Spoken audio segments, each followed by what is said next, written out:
What if I told you there are electric vehicles sitting on dealer lots right now, fully functional, low mileage, some with brand new batteries, and dealers genuinely cannot give them away?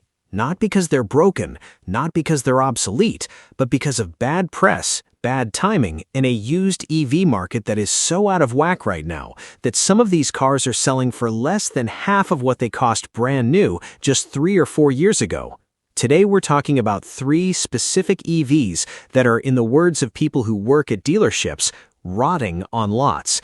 And I'm going to make the case that every single one of them should cost you twice what you'd actually pay today. Here's the thing the car industry doesn't want you sitting with too long. EV depreciation in 2026 is unlike anything we've seen in the modern automotive market. We're talking 50, 60, sometimes 70% of value gone in 2 to 3 years. For the original buyer, that's a nightmare. For you, the person watching this right now, that's a window. And here's what makes this moment different from regular used car shopping. These aren't high-mileage beaters. These aren't mystery auction cars with questionable histories. These are well-engineered EVs from mainstream manufacturers, Chevy, Nissan, Kia, sitting at prices that make a 10-year-old Corolla look overpriced by comparison.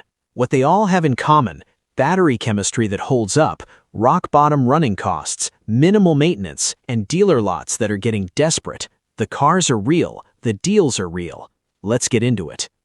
Car number 1 is the Chevy Bolt EV, specifically the 2020 through 2022 model years. Street price right now? Clean examples are sitting anywhere from $11,000 to $16,000, and for that money you're getting 259 miles of real-world range, not a misprint. Here's the thing about the Bolt that the market is completely mispricing.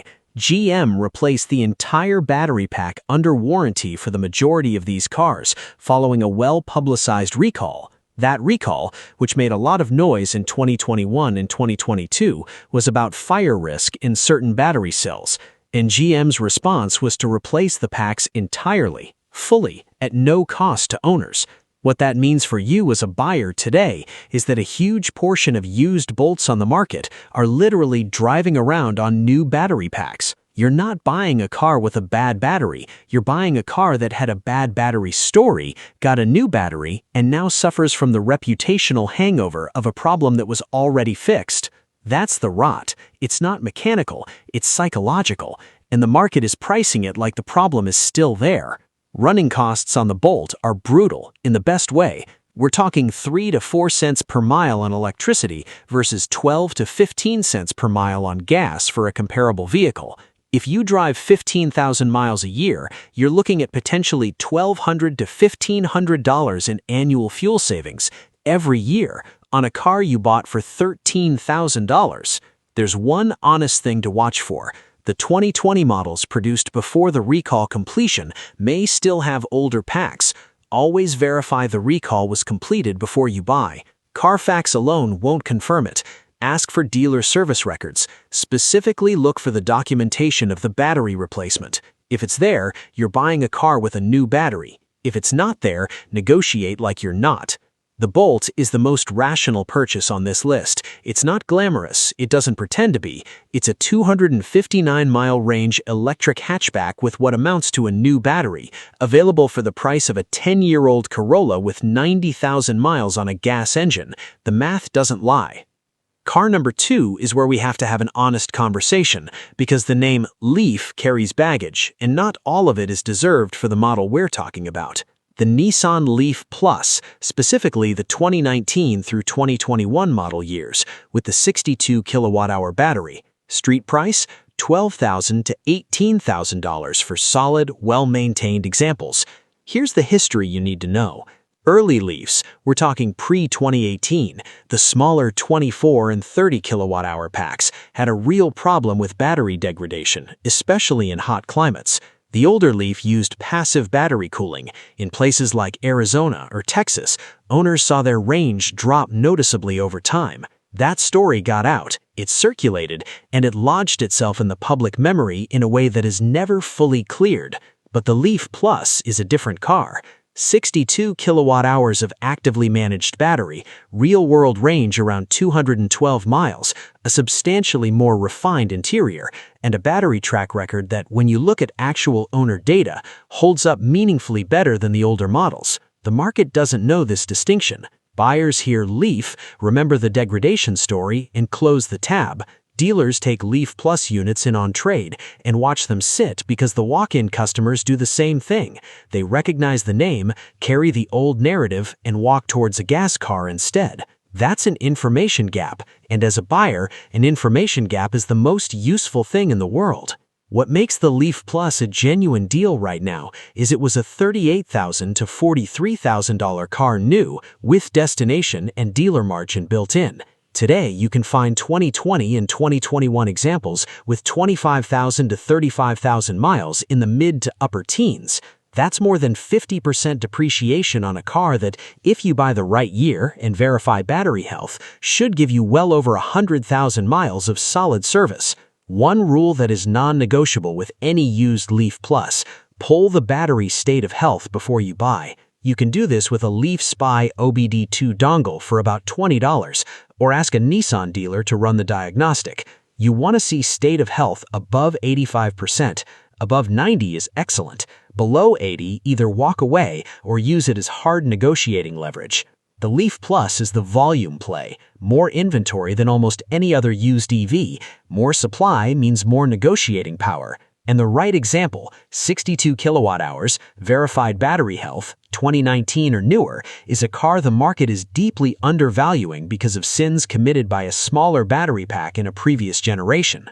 Car number 3 is the one that surprises people the most when they actually look at the numbers: the Kia Soul EV, 2015 through 2019. Price range? $7,000 to $11,000, sometimes less if you're patient and willing to search. I know what you're thinking. Range. The Soul EV in US market trim runs around 111 miles on the 30 kilowatt-hour pack.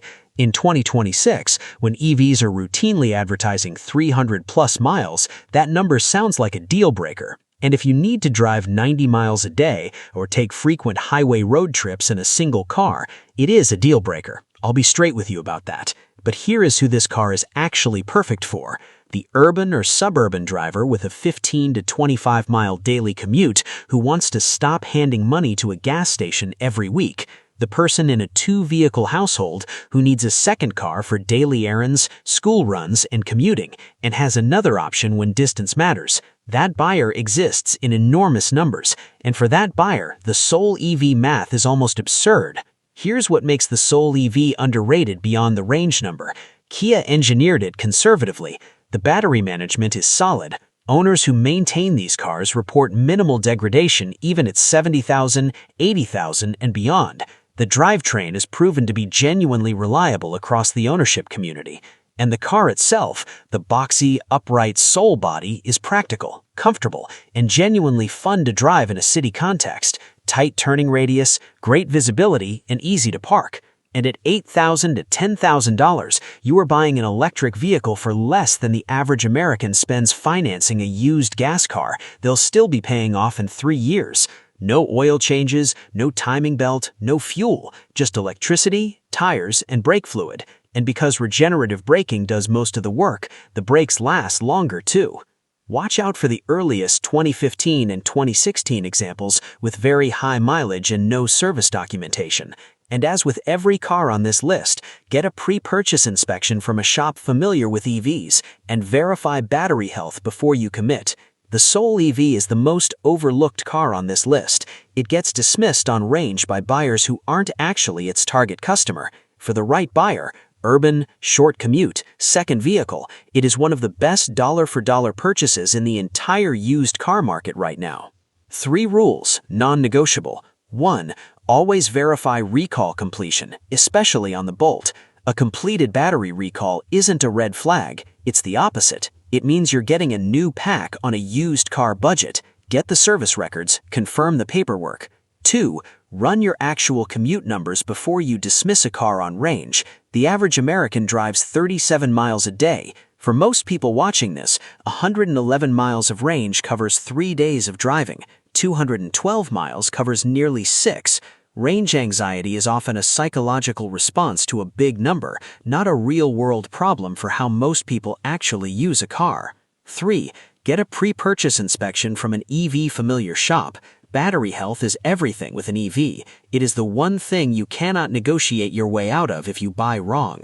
A shop with EV experience can tell you in under an hour if you're buying a great deal or a liability. If a seller refuses an inspection, walk, full stop. That's the 3. Chevy Bolt EV, Nissan Leaf Plus, Kia Soul EV, all sitting on lots right now in most major markets at prices that will not make sense once the used EV market stabilizes. The window here is real, and it is not permanent. As charging infrastructure grows, as more buyers get comfortable with used battery longevity, as the federal used EV credit gets better understood, demand will come back. These prices will not. The people walking past these cars today are doing it out of habit and outdated information, not math. Drop a comment. Which one would you actually buy? I read all of them. And if you want the full breakdown on any of these, what to check at the lot, how to negotiate, how to pull battery health yourself, let me know and I'll build it out. Subscribe if you're new. New content every week. See you in the next one.